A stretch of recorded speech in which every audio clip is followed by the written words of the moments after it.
groupies. You got Christian groupies. They group up on you.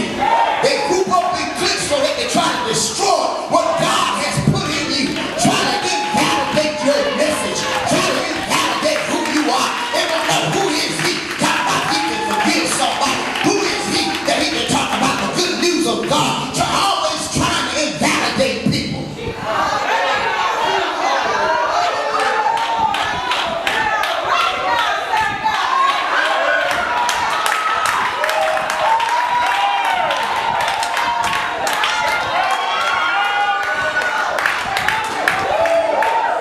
Young ladies, don't you all ever get to the point where you become a critic of folks?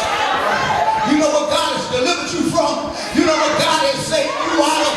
Forget about what folk look like. Forget about what people wear. Forget about where they come from. It ain't about their past. It's about what God is doing for them right now. Thank God they at the church. Thank God they in the usher book. Thank God they in the block. Thank God they working in the kitchen.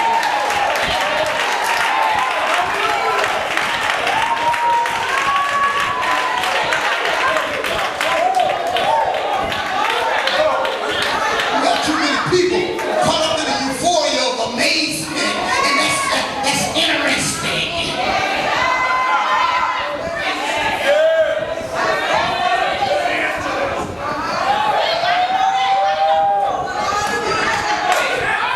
I didn't come to save y'all that was already saved. Sister Ford said something to her, and I guess Sister Maggie the other week, last week, they encouraged my heart. Ford said, Pastor, now I understand why you work with folk that we done gave up on. Why you stick with people that we think bad ain't gonna do anything. See, I know what my mission is. See, Jesus knew what his mission was. See, in spite of what they were saying about him, in spite of them calling him a bastard, you know, in spite of them calling him an imposter, in spite of them calling him a witch or a sorcerer, Jesus knew what his mission was. You see, and you got to know your purpose in God and what God has called you for. And when you know what your purpose is, I don't care what your mammy say. I don't care what your pappy say. I don't care what your spouse say. I don't care what your boyfriend or your girlfriend. I don't care what your bosom buddy. I don't care what your dog think about you. When you know you're called by God and know your mission, God will work through you.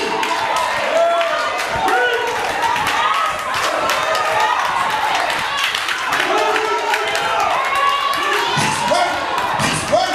They put a target on your back. So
over in St. Joe, they had to have our social security number. And my social security number is in 007. And they were lying, I said, I'm an agent. I'm a secret agent. They said, are you an agent? I said, yeah, I like that one all that. But I'm an agent. Yeah, and he think he an agent. I said, yeah, he think he an agent. I said, I don't think nothing. I know I'm an agent. I'm an agent sent from God.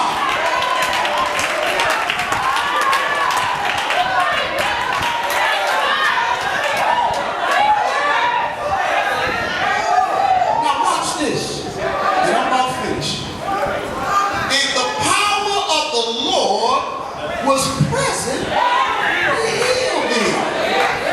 That means all inclusive. Everybody that was there at the prayer meeting, at the revival service, didn't make any difference whether you was Obama. What's that boy name I like? Sharpton. Made no difference if you was Mayor Giuliani. What's that Feinstein? They were all at the revival meeting.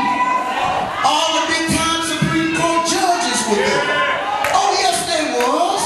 The king had his representatives there. All the scribes were there to take notes on what Jesus was doing and what Jesus was saying. So God said, I might as well be there. So the anointing stepped in.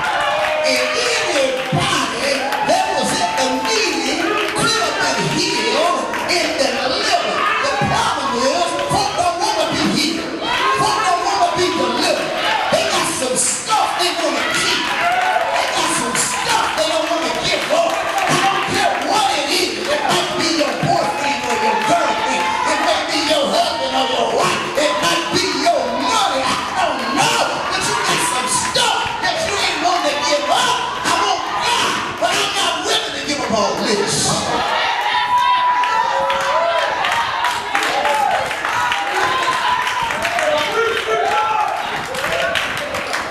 Nelson came here, set this place on fire. And we still had folk holding on to their nose, holding on to what they daddy didn't do to them, holding on to what their mammy did for them, still holding on to child abuse and spousal abuse and neglect and being abused, still want to hold on to that junk. Them folk dead in the grave ain't going to meet their maker, and you still sitting here miserable.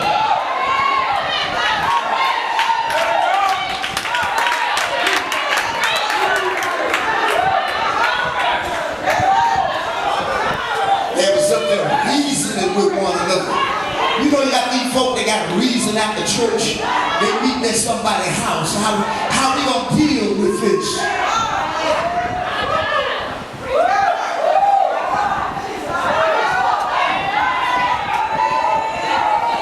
Mr. Browning was a close friend of mine, but my mission was his soul. It made no difference whether he liked me or not. It made no difference whether he got something for me or not. He didn't leave me a dime. He wasn't supposed to leave. That was my job. He worked on the job with me, gave me all kind of hell. But you know what? My mission was his soul. And it may have took 15 years, but thank God that Jesus, he accepted Christ before he died. God delivered him. Calling all over the country. How did you get out there? You got out there and accept Jesus. I said, it wasn't about me, it was about the Holy Ghost. You got to know what your mission is. You got to know what God has called you to do. You got to know and don't let nobody tell you any different. But in the meantime, with all of they know so, mealy-mouthed critics, Cisco and Ebert, faith was working.